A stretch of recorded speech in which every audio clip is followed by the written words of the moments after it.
La lluvia había cesado hacía apenas unos minutos, pero el aire aún permanecía saturado de humedad.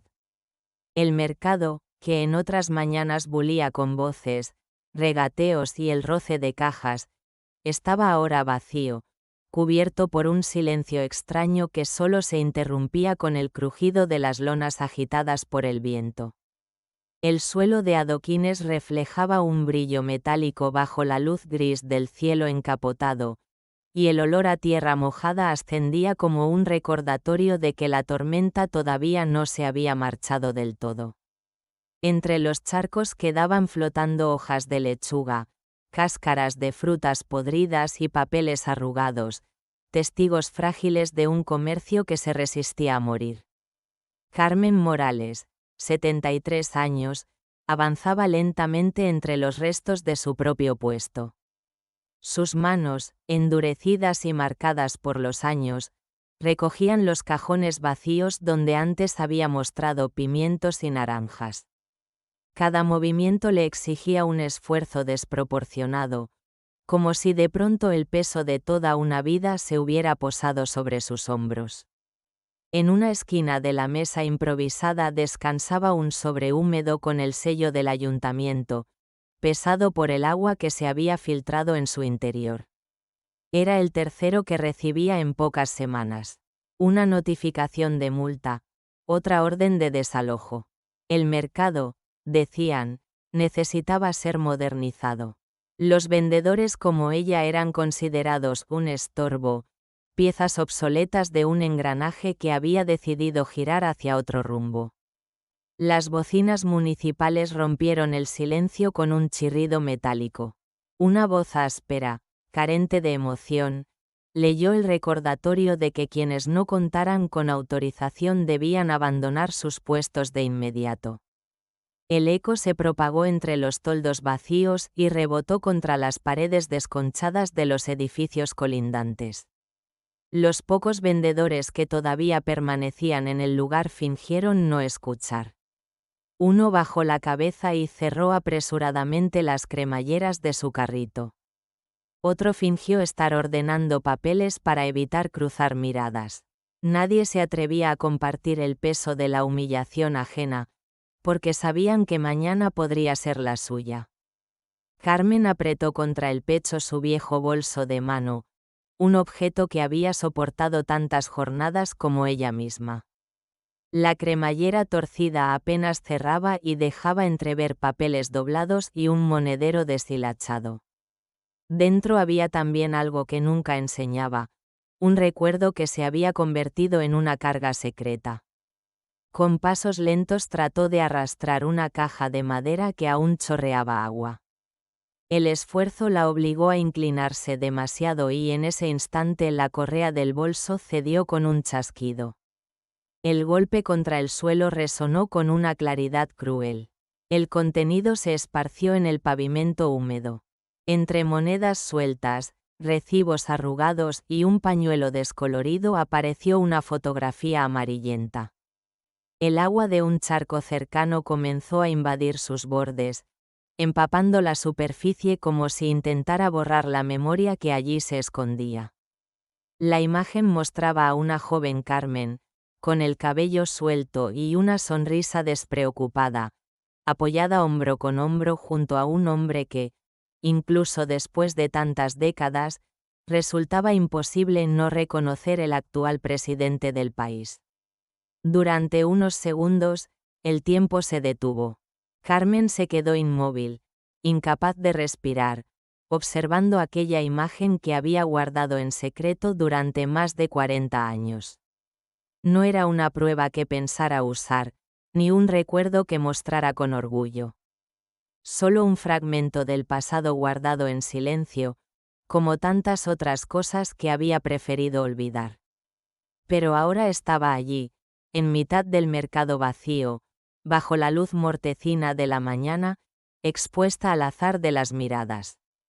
Un niño que corría tras una pelota se detuvo de repente. El balón rodó hasta golpear una caja abandonada. El pequeño, curioso, miró la foto en el suelo, luego a Carmen, y sin saber que sus palabras eran un cuchillo, murmuró con inocencia que aquella figura se parecía al presidente. La frase flotó en el aire con la misma fuerza que un trueno.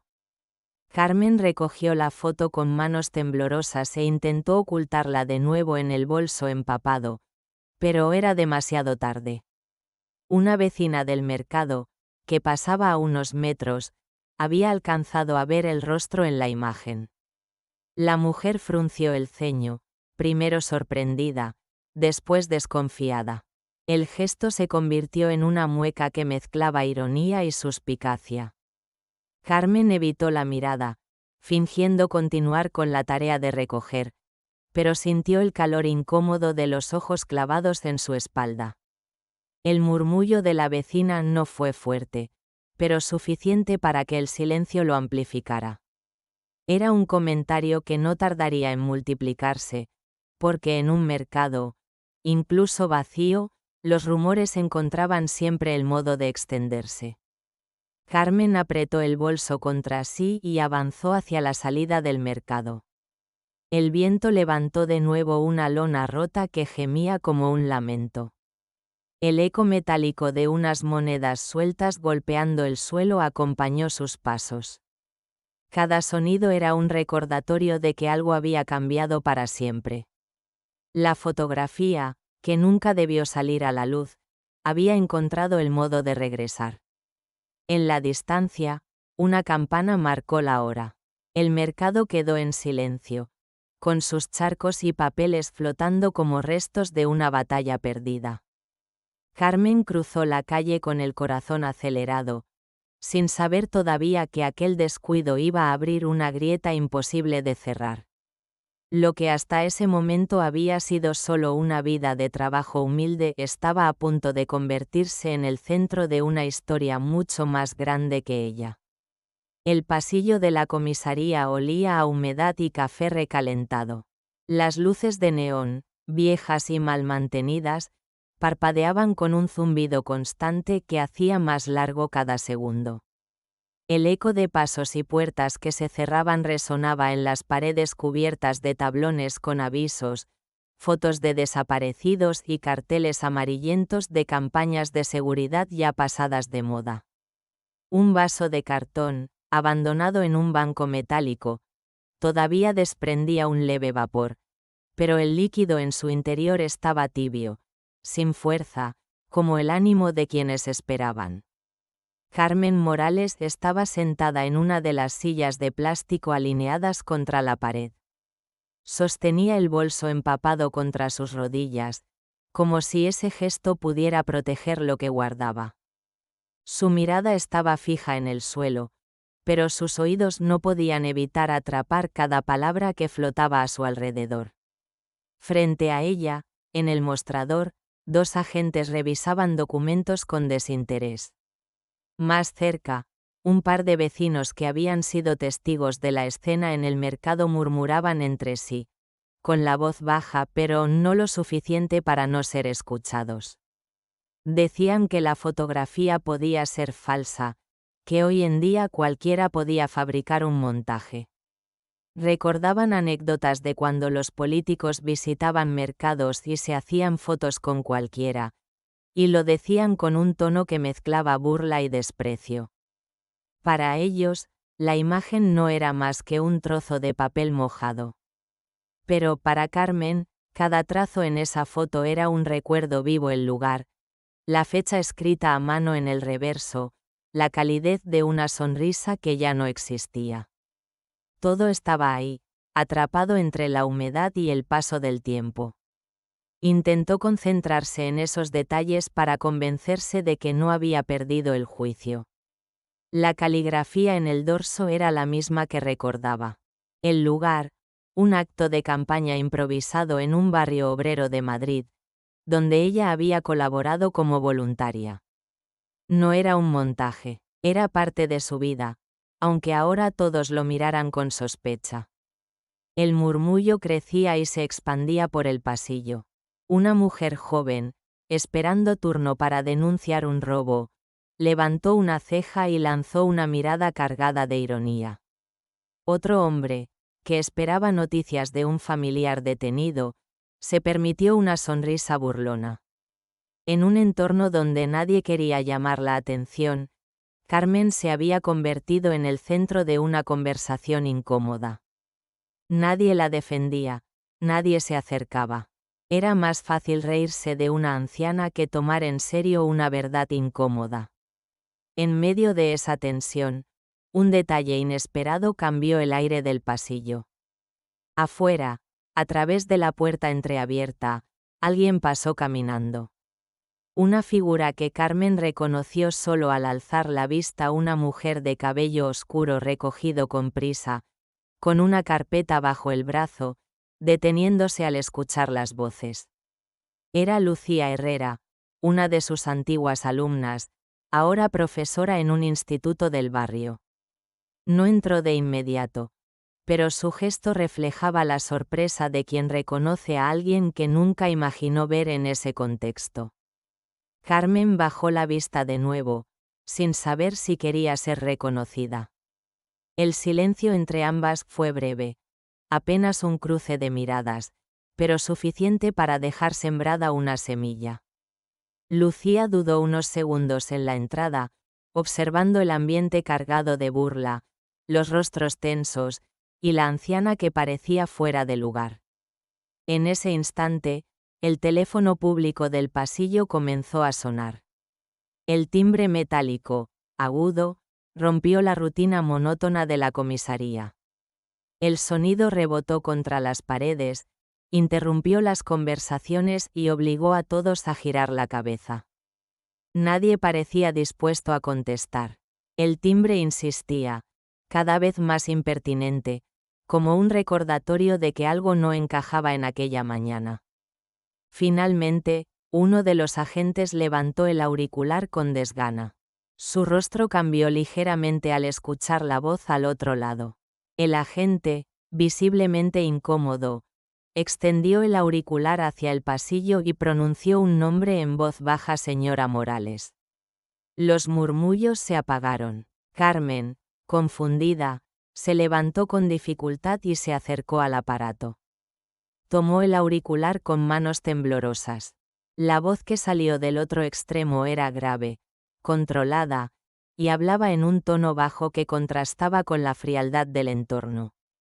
Las palabras fueron pocas, pero suficientes para helarle la sangre que esa fotografía debía desaparecer de inmediato.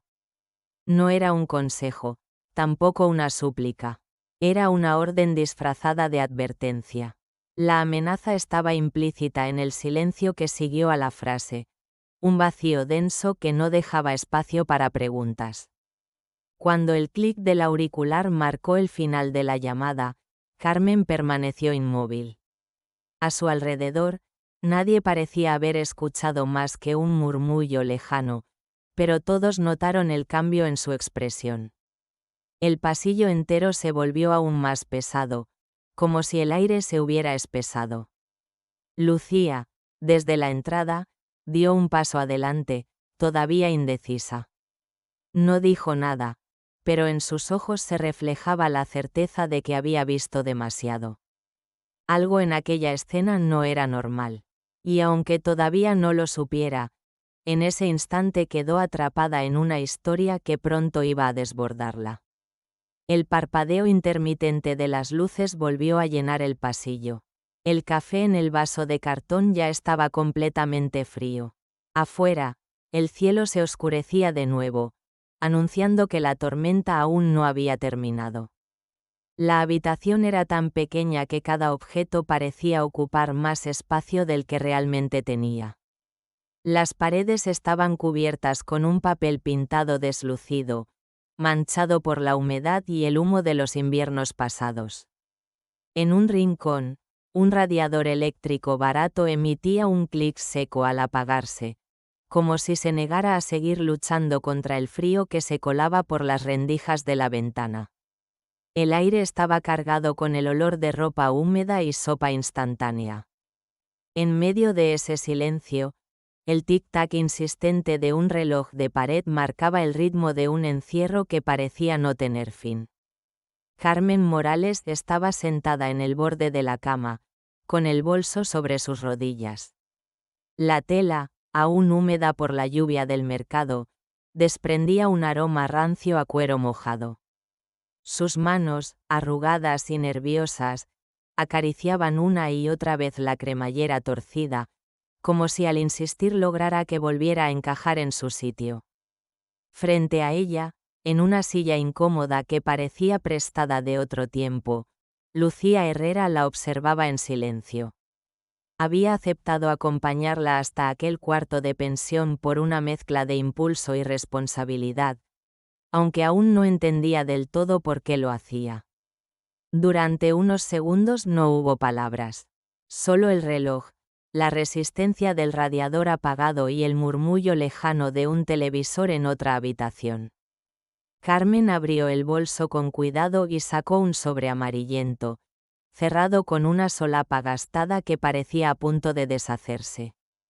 Lo sostuvo unos instantes, sin mirar a Lucía, como quien duda entre confiar o seguir cargando sola con un peso demasiado grande. Finalmente lo colocó sobre la mesa improvisada, hecha con una caja de madera y un trozo de mantel. El sobre llevaba escrito un nombre y una frase breve para Carmen: la promesa se cumple. La caligrafía era antigua, clara y firme, de una época en la que todavía se escribía con cuidado. Lucía lo miró con atención, consciente de que aquel simple objeto contenía algo más que un recuerdo. Carmen abrió el sobre con manos temblorosas. El papel crujió al desplegarse y dejó al descubierto un objeto metálico. Era una insignia de hierro, pequeña pero pesada, con el escudo nacional grabado en relieve.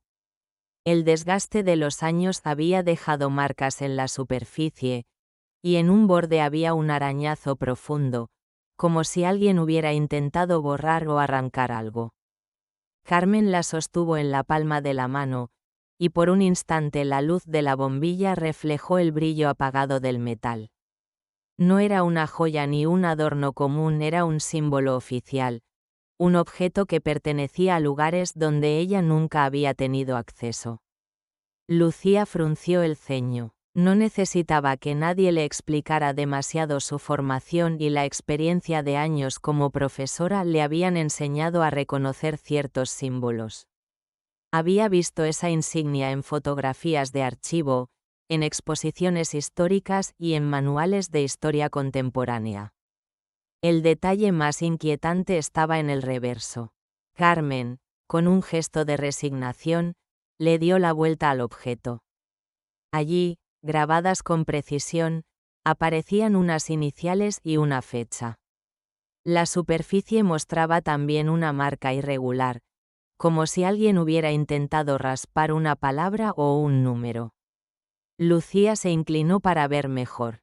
Reconoció en el acto la tipografía y la disposición.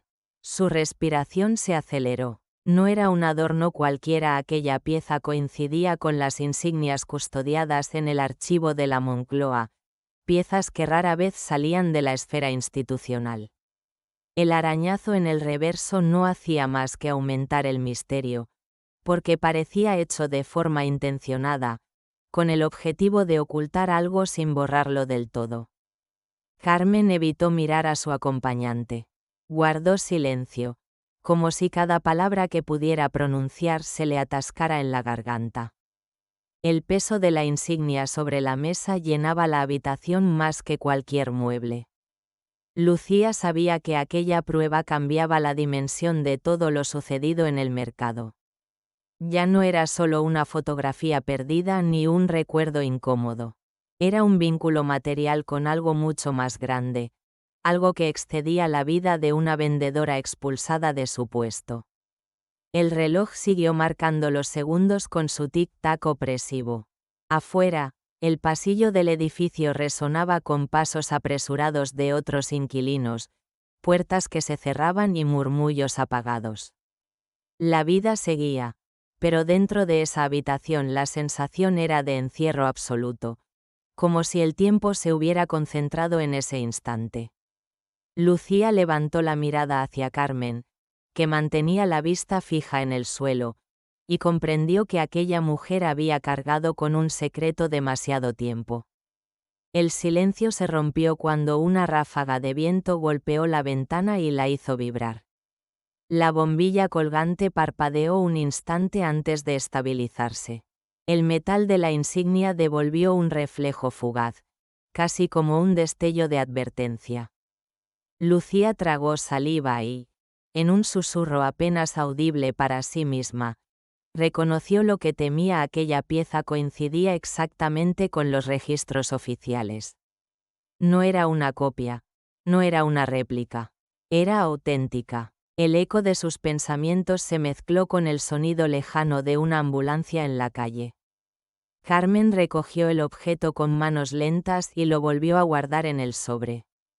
Sabía que ese sobre, que había permanecido oculto durante décadas, se había convertido de repente en una llave peligrosa. Lucía, por su parte, entendió que ya no había marcha atrás. Lo que había comenzado como un rumor en un mercado húmedo se transformaba ahora en la certeza de que estaban frente a algo que podía sacudir las bases mismas del poder. La sombra de la deuda se proyectaba larga sobre las paredes desconchadas de aquella habitación mínima. Nadie más en el edificio lo sabía, pero en ese cuarto estrecho se acababa de encender la chispa de una historia que ya no podía detenerse. La mañana amaneció con un cielo pálido y una luz que no calentaba. Frente a los muros sobrios del Archivo General, Madrid parecía contener la respiración. En el vestíbulo, el mármol devolvía pasos apagados y el aire seco imponía un respeto silencioso. Lucía entró con una carpeta contra el pecho, el carné de profesora en la mano, y un gesto de firme determinación que tensaba sus hombros. Tras superar el control de acceso, la sala de lectura se abrió como un mar callado. Lámparas abatibles proyectaban islas de luz sobre mesas de madera antigua. Lectores inclinaban la cabeza en un movimiento coreografiado, y el roce de las páginas componía un murmullo semejante a hojas secas cayendo en otoño. Lucía pidió sus guantes de algodón, firmó con trazos sobrio, y sintió que la frontera del presente quedaba atrás. Solicitó listados de voluntariado y registros de campañas electorales de décadas pasadas. El funcionario, con la cortesía entrenada para negar, revisó pantallas y manuales con olor a tinta vieja antes de explicar que cierta documentación estaba reservada o dispersa en fondos no descritos. Lucía aceptó sin protestar y marcó nombres, fechas, barrios obreros, un mapa mental que se dibujaba entre lápiz y memoria. Al sentarse, comprendió que cada hoja tenía un pulso. La primera caja ofrecía listados mecanografiados, sellos desvaídos, abreviaturas que reclamaban paciencia.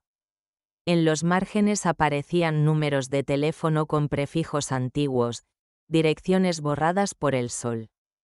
Entre esas ristras de tinta, el nombre de Carmen surgió una vez, luego otra, como un pez que asoma y se esconde. Notas al pie hablaban de apoyo logístico, reparto en mercados y equipo puente. Detrás de ella, la puerta magnética emitió el pitido seco de una tarjeta. Luego otra, y otra más. Ese compás insistente le advirtió que no estaba sola en la búsqueda. Lucía cambió de caja correspondencia, vales, actas breves. Un sobre con la etiqueta anexos resistió abrirse dentro. Copias manchadas de humedad, esquinas mordidas por décadas de dedos. Extrajo una hoja suelta: nombres, DNI, asignaciones por día. Un trazo a lápiz señalaba un mercado del sur de la ciudad y, en el costado, un signo que parecía un recordatorio íntimo. Al pasar otra copia, la luz del flexo iluminó un borde húmedo donde sobrevivía una anotación mínima: anexo, pagaré personal, copia. Pidió el documento por referencia. El funcionario, con gesto endurecido, Buscó en la pantalla azul y negó con la cabeza. Figuraba como no localizado tras una reorganización de fondos. La palabra quedó suspendida como una puerta casi cerrada. En la bandeja de copias, una hoja resbaló al suelo y rozó un charco diminuto. Al recogerla, vio otra línea microscópica junto a un sello desvaído. Véase también pagaré personal copia. Lucía apoyó el dedo enguantado sobre ambas pistas, uniendo las migas que el archivo dejaba a propósito. A su espalda, otra tarjeta pitó en un lector, más cerca, más insistente.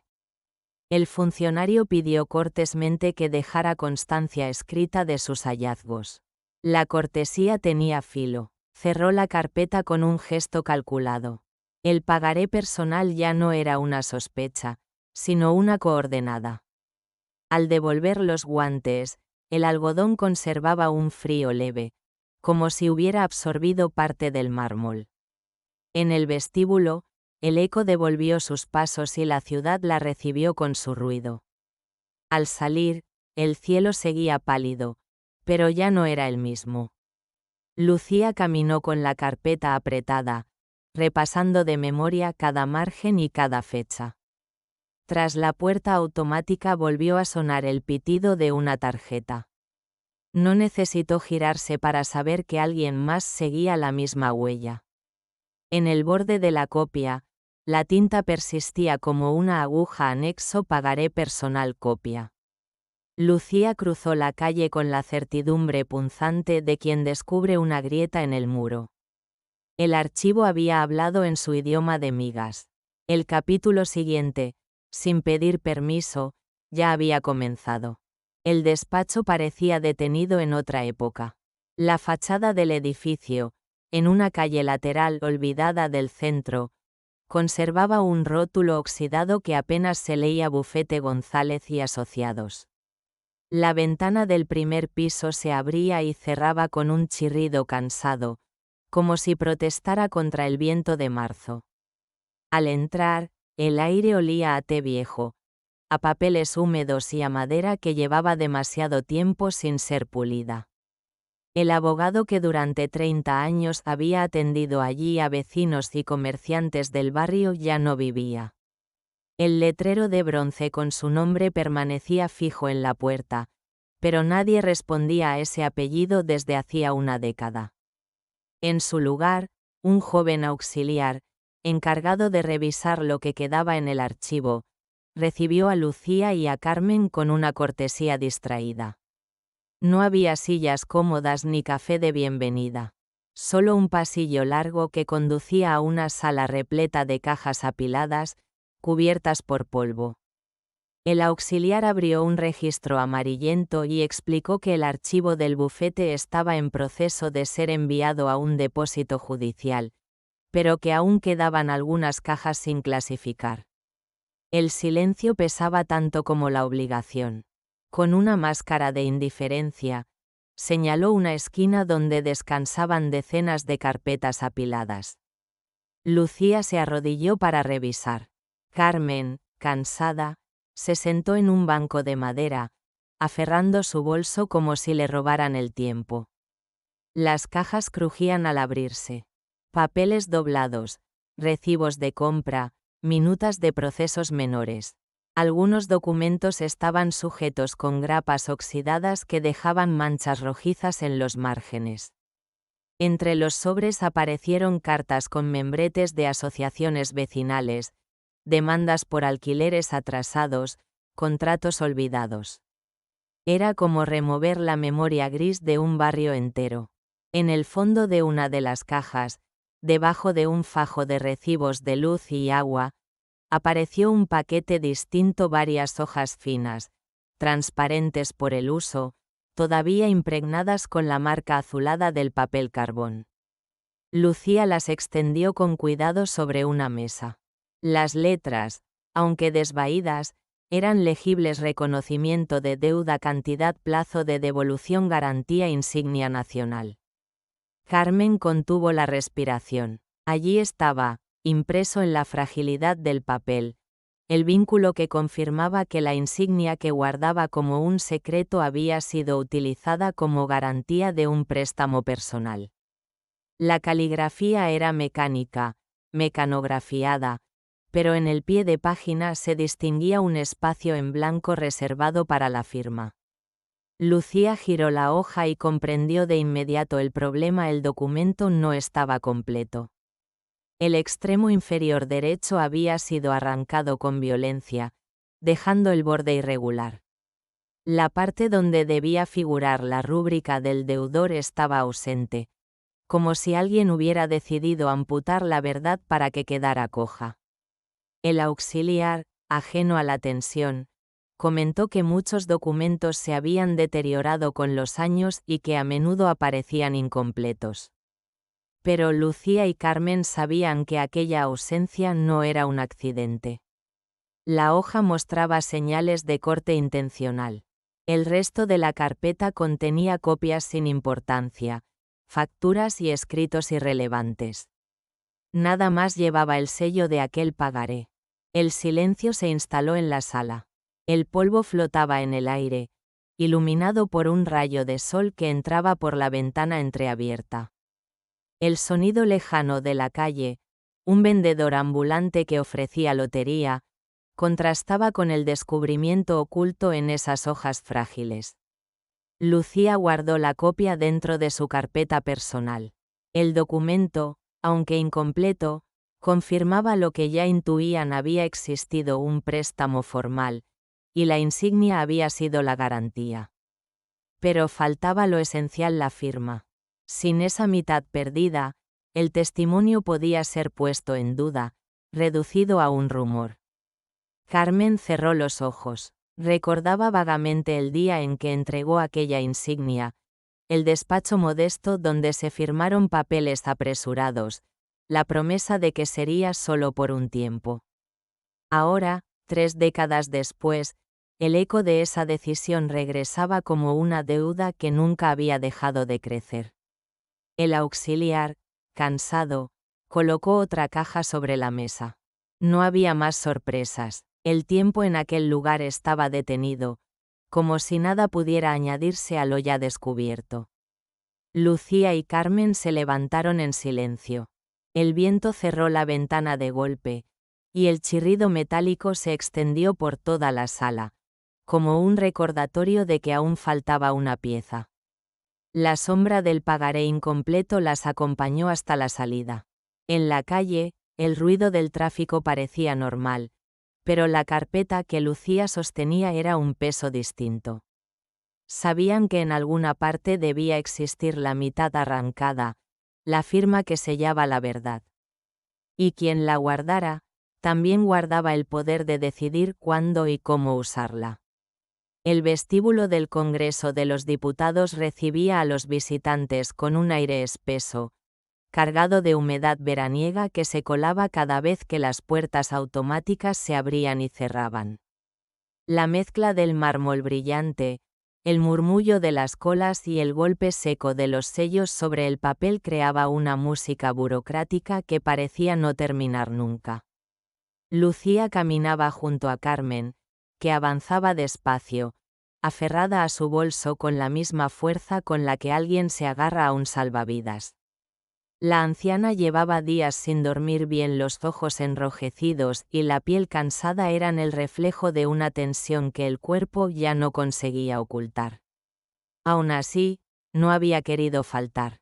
Habían decidido presentar formalmente la denuncia bajo el amparo de la Ley de Protección al Denunciante, convencidas de que aquel era el único camino para que los documentos no quedaran enterrados en un archivo polvoriento. La cola se movía lentamente. El murmullo de voces mezclaba frustración y resignación. Carmen acariciaba una y otra vez el pequeño tirador de cuero del cierre de su bolso, como si esa repetición pudiera mantenerla en pie. Lucía repasaba los documentos que llevaba en una carpeta: la copia del pagaré incompleto, los nombres en las listas del archivo, la foto recuperada. Faltaba la mitad más importante, pero ya tenían un esqueleto sólido para empezar. Cuando llegó su turno, El funcionario de ventanilla los recibió con una sonrisa mecánica que no alcanzaba a los ojos. Revisó los papeles con una lentitud calculada, estampó un sello con un golpe fuerte y repitió frases aprendidas: esto requiere verificación. Habrá que esperar un dictamen. El proceso puede tardar meses. Cada palabra era un muro nuevo. Carmen sintió que el suelo se le hundía bajo los pies. La esperanza de que el Estado escuchara parecía desvanecerse en ese mostrador frío, bajo la mirada indiferente de un empleado acostumbrado a los silencios. Lucía apretó los labios. Sabía que, sin presión adicional, el caso terminaría archivado como tantos otros. En ese momento, un hombre joven con traje oscuro se acercó desde un lateral. No llevaba el gesto distante de los funcionarios, sino una calma estudiada que transmitía más preguntas que respuestas. Extendió una tarjeta discreta, apenas con un nombre y un título: Javier Delgado, abogado, en comisión del Tribunal de Cuentas. Su voz era baja, casi confidencial, mientras decía que había escuchado parte de la conversación y que tal vez podía ayudarlas de manera no oficial. Lucía lo miró con cautela. Carmen, insegura, bajó la vista hacia el suelo. Javier parecía conocer más de lo que decía. Sus ojos analizaban cada detalle de la carpeta que Lucía sujetaba. Durante unos segundos, el ruido de la sala se apagó en torno a los tres, como si los demás hubieran desaparecido. El funcionario, al notar la presencia de Delgado, cambió el tono. La sonrisa se borró y la neutralidad se tensó en el rostro. Con voz seca, repitió que el trámite seguiría su curso, pero la prisa con la que apartó los papeles revelaba incomodidad. Carmen sintió una punzada de miedo. Era como si, en lugar de protegerlas, aquella sala se hubiera convertido en un escaparate vigilado. Javier se inclinó hacia ellas y, con un hilo de voz apenas audible, pronunció la frase que lo cambió todo: la presidencia ya está al tanto de este asunto. El aire pareció detenerse. Lucía sostuvo la mirada de Delgado, buscando señales de cinismo o amenaza. En su rostro no había nada de eso, solo la gravedad de quien sabe que pisa un terreno peligroso. Carmen apretó el bolso con fuerza, el cuero crujió bajo sus dedos.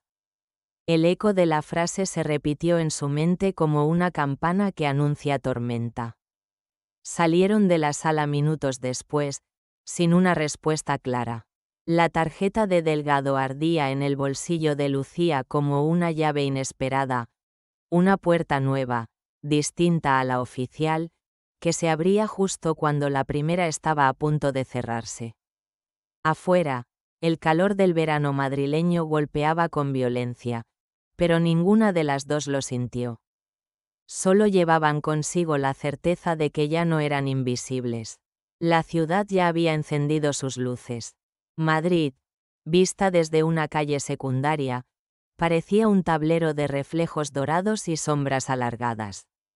El aire de la noche soplaba frío entre las farolas, haciendo vibrar los plásticos de un kiosco cerrado. El murmullo lejano del tráfico se mezclaba con un silencio denso que acompañaba a los tres caminantes. Lucía sostenía la carpeta contra el pecho, Carmen avanzaba con pasos cortos pero firmes, y Javier los guiaba con calma medida, como quien conoce atajos invisibles. Habían salido del Congreso con más preguntas que certezas, pero las palabras del abogado aún resonaban. La presidencia conocía el asunto. Eso significaba que cada paso estaba bajo un foco invisible.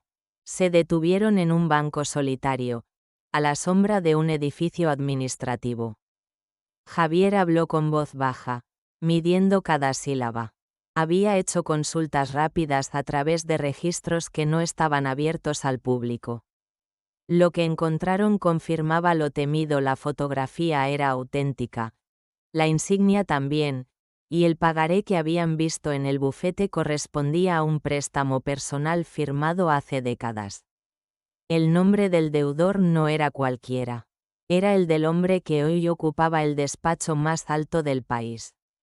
Carmen apretó los labios, como si la revelación no fuera una sorpresa, sino una herida que se abría de nuevo.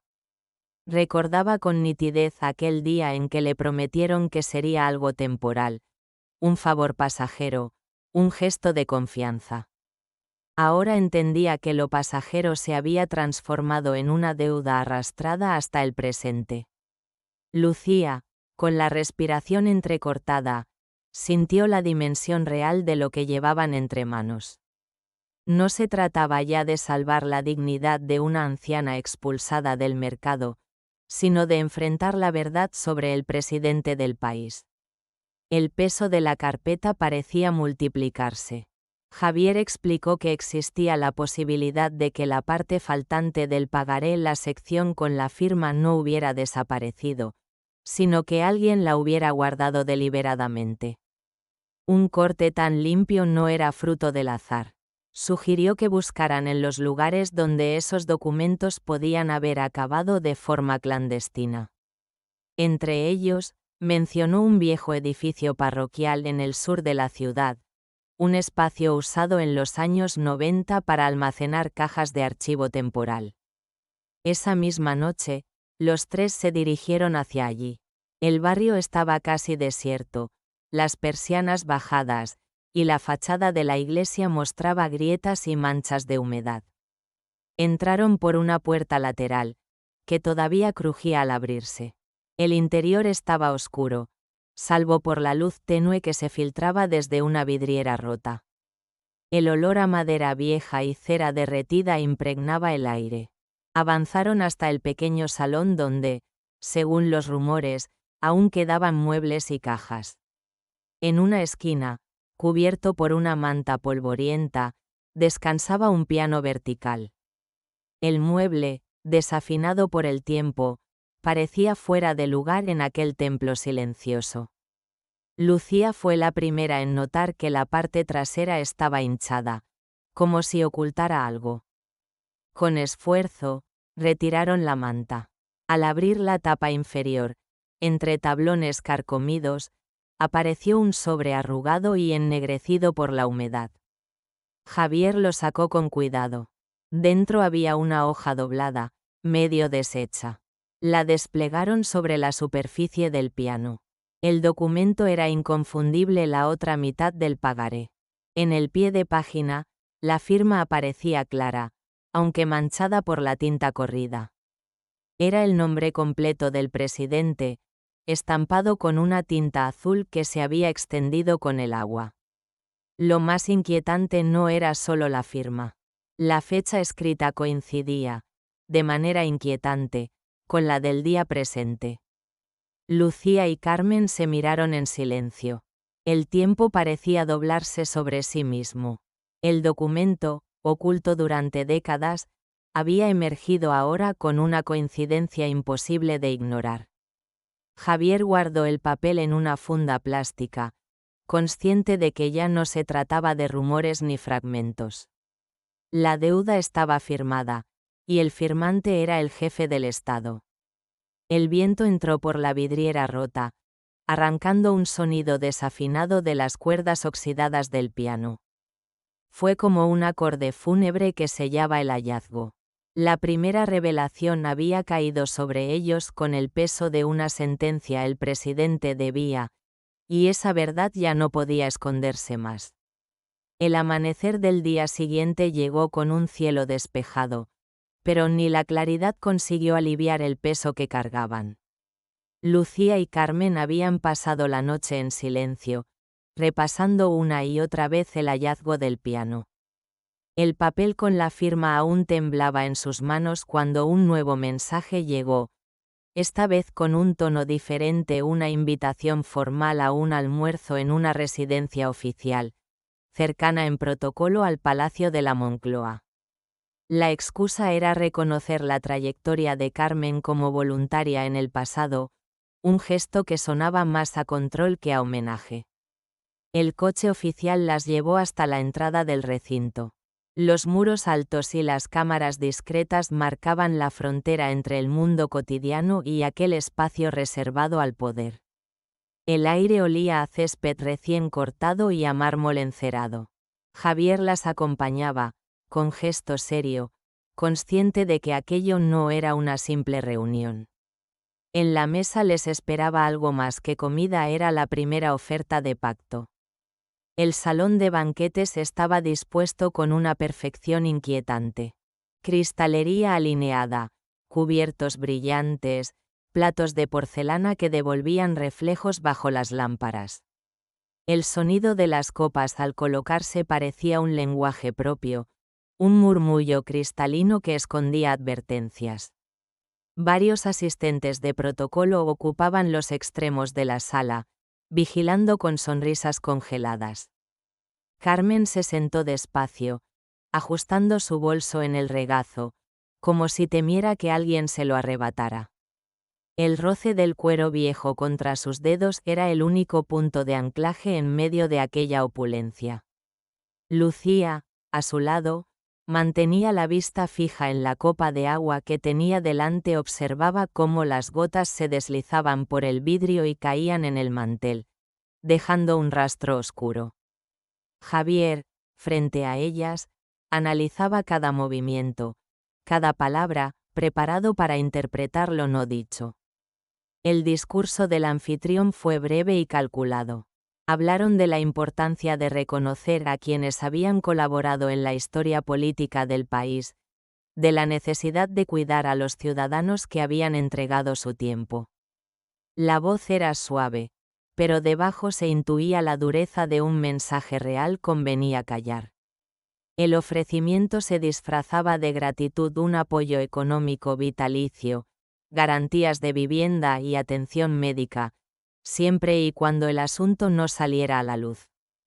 Carmen escuchaba en silencio. Sus dedos jugaron con un objeto escondido en el interior del bolso. No era dinero ni papeles, sino la insignia metálica que había servido como garantía de aquella deuda. La sostuvo en la palma de la mano, oculta bajo la mesa, mientras su respiración se acompasaba con el golpeteo lejano de un reloj de pared. Lucía se inclinó levemente hacia adelante, percibiendo la tensión en los hombros de su antigua maestra. El silencio se volvió pesado cuando los cubiertos tintinearon por última vez. Entonces Carmen abrió el bolso y, con un gesto pausado, colocó un sobre doblado sobre el mantel. El sobre contenía la mitad del pagaré encontrada la noche anterior, la pieza que completaba el rompecabezas. El aire del salón se cortó como con un cuchillo. Los ojos de los asistentes se endurecieron en un instante, la sonrisa de protocolo desapareció de golpe. Lucía sintió que el tiempo se congelaba. El documento, colocado sobre la mesa de cristal y plata, era más explosivo que cualquier palabra. Javier observó cómo la tensión recorría la sala como una corriente eléctrica. Nadie se atrevió a tocar el papel, pero todos lo miraban con la certeza de que era real. El silencio duró apenas unos segundos, pero pareció eterno. En ese vacío, Carmen levantó la cabeza y sostuvo la mirada de quienes se sentaban frente a ella. Ya no era una vendedora expulsada de un mercado. Era la portadora de una verdad que podía derrumbar muros. En el fondo del salón, un vaso se deslizó imperceptiblemente y dejó escapar un sonido seco al golpear el mármol. Fue la única nota en una escena suspendida. La invitación había dejado de ser un homenaje, se había transformado en un pulso abierto entre una anciana y el poder. La tarde había caído sobre Madrid con un tono rojizo que teñía las fachadas y estrechaba las sombras. Lejos del bullicio, en una calle secundaria donde todavía sobrevivían locales antiguos, un letrero descolorido anunciaba Foto Estudio Hernández. La persiana metálica estaba medio bajada, pero dentro, un resquicio de luz roja se filtraba como una herida. Javier había conseguido acceso gracias a un contacto en el registro. Allí guardaban negativos olvidados que nunca fueron reclamados. El interior olía a productos químicos, revelador, fijador, papeles fotográficos húmedos. La penumbra estaba dominada por una lámpara roja que bañaba todo con un resplandor metálico. Las bandejas de líquido reflejaban destellos rojizos, como espejos deformados. En un rincón, colgaban negativos en tiras largas, goteando lentamente sobre el suelo manchado. Lucía se acercó con cautela. El silencio era tan espeso que se escuchaba el crujido de la madera bajo sus zapatos. Javier sacó una carpeta plastificada y la abrió sobre una mesa. Dentro estaba el negativo original de la foto hallada en el mercado, la misma donde Carmen aparecía junto al presidente. La diferencia era que ahora podían ampliarla, explorar cada detalle. Colocaron el negativo en la ampliadora. La imagen comenzó a crecer en el papel fotográfico, lentamente, como si el pasado regresara línea a línea. Primero los contornos: Carmen joven, sonriente, el presidente, con el gesto confiado de un hombre que todavía no cargaba la banda presidencial. Y entonces, en un espacio apenas visible en la copia antigua, apareció una figura más. Un niño, de unos pocos años, se situaba entre ambos. La pequeña mano del niño sostenía con torpeza la insignia metálica que había servido de garantía en el pagaré. Su presencia había pasado inadvertida en la copia dañada por el tiempo, pero en el negativo era innegable. Carmen retrocedió un paso, como si la imagen le devolviera un recuerdo enterrado demasiado hondo. La respiración se le entrecortó. Lucía, en cambio, no apartó la mirada. Sus ojos brillaban con una mezcla de sorpresa y reconocimiento. En su memoria, flashes inconexos cobraban sentido: una foto en un cajón, un objeto extraño en su infancia, un silencio demasiado largo en torno a sus orígenes. El temblor en sus labios precedió a las palabras que llevaba años guardando. Admitió que aquella niña era ella. Lucía Herrera, profesora de instituto, era en realidad hija del presidente y de Carmen. El lazo de sangre que ambas habían mantenido en silencio se revelaba ahora con crudeza, iluminado por la lámpara roja del estudio. Javier contuvo el aliento. Había imaginado muchas posibilidades, pero no esa. La revelación no solo multiplicaba la dimensión política del hallazgo, sino que lo transformaba en un drama íntimo y devastador. La deuda ya no era solo financiera, era también una deuda de vida, un secreto que había modelado el destino de todos. Lucía apoyó las manos en la mesa para no perder el equilibrio. La verdad pesaba como plomo en su pecho. Carmen la observaba con lágrimas contenidas, incapaz de articular disculpas ni explicaciones. Durante décadas había callado para protegerla, y ahora ese silencio se volvía contra ambas. El teléfono de Javier vibró en su bolsillo y rompió la escena. Contestó en voz baja, apartándose unos pasos. La noticia fue seca y contundente. Periodistas se habían congregado frente a la residencia oficial del presidente. El rumor había escapado de los archivos y ya circulaba afuera. La lámpara roja siguió iluminando la imagen revelada. 3 figuras unidas por un secreto imposible de borrar, y un país a punto de enterarse de la verdad. La segunda revelación había caído con más fuerza que la primera. La deuda no era solo económica, era de sangre. La sala de prensa estaba desbordada. Los flashes de las cámaras estallaban como relámpagos continuos, encadenando destellos que cegaban y agitaban el aire. Los cables de los micrófonos cruzaban el suelo en todas direcciones, enredándose como raíces negras bajo los pies de los periodistas. El murmullo de las conversaciones, mezclado con la ansiedad de la espera, producía un zumbido eléctrico que hacía vibrar las paredes. En el atril central, Una hilera de micrófonos esperaba la voz que todos querían escuchar. El presidente apareció por una puerta lateral, acompañado de asistentes que mantenían el gesto rígido. Su andar era lento, medido, como si cada paso fuera parte de una coreografía destinada a contener el temblor que lo habitaba.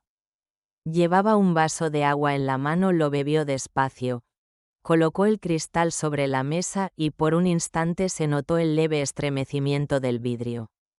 El silencio se impuso. El país entero parecía escuchar a través de esa sala. El presidente levantó la mirada, buscó entre el público y pronunció un nombre. No fue el de un político, ni el de un adversario, ni el de un aliado. Fue el de una mujer que hasta hace poco solo era una vendedora expulsada de un mercado.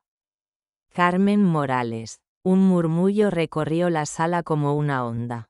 Carmen, situada entre los asistentes, sintió que todas las miradas se clavaban en ella. Avanzó unos pasos, despacio, con el bolso apretado contra el cuerpo. El presidente, con voz firme aunque quebrada en los bordes, admitió la verdad. Años atrás había contraído una deuda personal, y esa deuda permanecía sin saldar. Reconocía públicamente el compromiso y declaraba que, aunque tarde, estaba dispuesto a pagar. Las cámaras capturaron cada gesto. Carmen no respondió con palabras. En lugar de eso, abrió su bolso y sacó la insignia que había guardado durante tanto tiempo. Subió al atril, la colocó sobre la mesa, justo delante de los micrófonos. El objeto metálico brilló bajo los focos, cargado de todo el peso de la historia. El gesto no necesitaba explicación, era la devolución simbólica de aquello que había sido usado como garantía, y también la prueba de que la verdad ya no podía ser negada. En la parte trasera de la sala, Lucía observaba en silencio. Su rostro permanecía oculto entre la multitud. Nadie preguntó por ella, nadie supo en ese momento que también era parte de la historia. Eligió retroceder, apartarse de los focos, como si su lugar fuera el del testigo invisible que guarda la herida sin mostrarla. Javier, a su lado, sacó un pequeño sobre de su chaqueta. Se lo entregó a Carmen mientras la sala estallaba en preguntas y flashes. Dentro había un último negativo recuperado en el estudio fotográfico. En el reverso, escrito con la caligrafía reconocible del presidente, quedaban solo 2 letras incompletas: Lu. El trazo se detenía en seco, como si la mano hubiera sido interrumpida antes de terminar un nombre. Carmen sostuvo el sobre con dedos temblorosos. Los flashes siguieron disparando. El ruido de las cámaras se mezclaba con el eco de un sollozo apagado en algún rincón de la sala. La imagen final quedó suspendida en un instante, el presidente con la mirada fija en la insignia sobre el atril, Carmen sosteniendo el sobre, Lucía desapareciendo entre la multitud. La pantalla de la historia se cerró en negro, dejando solo el eco de una deuda revelada y de un nombre incompleto que aún esperaba ser pronunciado. La verdad salió a la luz, pero no todas las heridas se cerraron.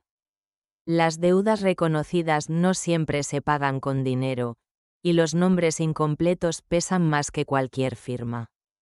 Carmen encontró justicia, Lucía descubrió su origen y Javier entendió el precio de mirar dentro del poder. Sin embargo, el silencio de aquel Lu inconcluso recuerda que la historia nunca termina del todo. Y tú, que has acompañado este relato hasta el final, sabes que cada secreto revela otro detrás.